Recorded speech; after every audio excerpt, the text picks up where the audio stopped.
భారీ వర్షాలకు కృష్ణానది ప్రమాదకరంగా మారింది. భారీ వరద నీరు చేరడంతో ఉప్పొంగుతోంది.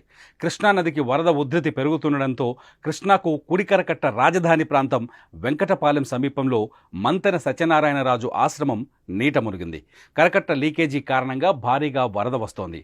స్లూయిస్ గేటు ద్వారా వెంకటపాలెం వైపు లీక్ అవుతోంది. దీన్ని గుర్తించిన రైతులు యుద్ధ ప్రాతిపదికన తరలివచ్చి స్వచ్ఛందంగా ఇసుక, కంకర తీసుకొచ్చి బస్తాలకు నింపి స్లూయిస్ గేటును మూసివేశారు. జలవనరుల శాఖ అధికారులు, రైతులు కలిసి పూర్తి స్థాయిలో గేటు మూసేయడంతో లీకేజీ ఆగిపోయింది. అయితే వెంటనే మళ్లీ లీకేజీ ప్రారంభమైంది. దీంతో ఆశ్రమంలోకి నీరు వచ్చి చేరుతోంది. దీంతో అధికారులు, సిబ్బంది అలర్ట్ అయ్యారు. తాళ్ల సాయంతో జనాలను కిందకు దించి సురక్షిత ప్రాంతాలకు తరలిస్తున్నారు.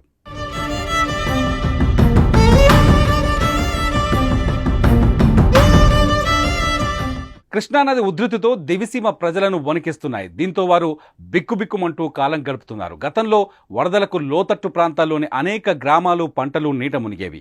ఇప్పుడు మళ్లీ ప్రకాశం బ్యారేజీ నుంచి పరవళ్లు తొక్కుతూ వస్తున్న కృష్ణా వరద దివిసీమను కొనుకు లేకుండా చేస్తోంది.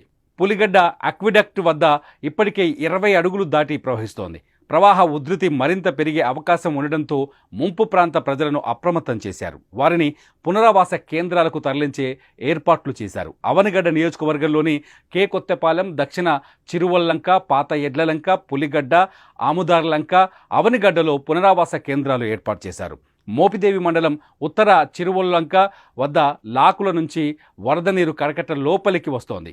ప్రజలు అప్రమత్తంగా ఉండాలని అధికారులు సూచించారు. నదిలో నాటు పడవలు వినియోగించొద్దని చెప్పారు. మత్స్యకారులు చేపల వేటకు వెళ్లొద్దన్నారు. మరోవైపు కృష్ణానది కరకట్టపై లాకులు ఉన్న చోట ఇబ్బంది ఉన్న ప్రాంతాల్లో ఇసుక బస్తాలను అధికారులు సిద్ధంగా ఉంచారు.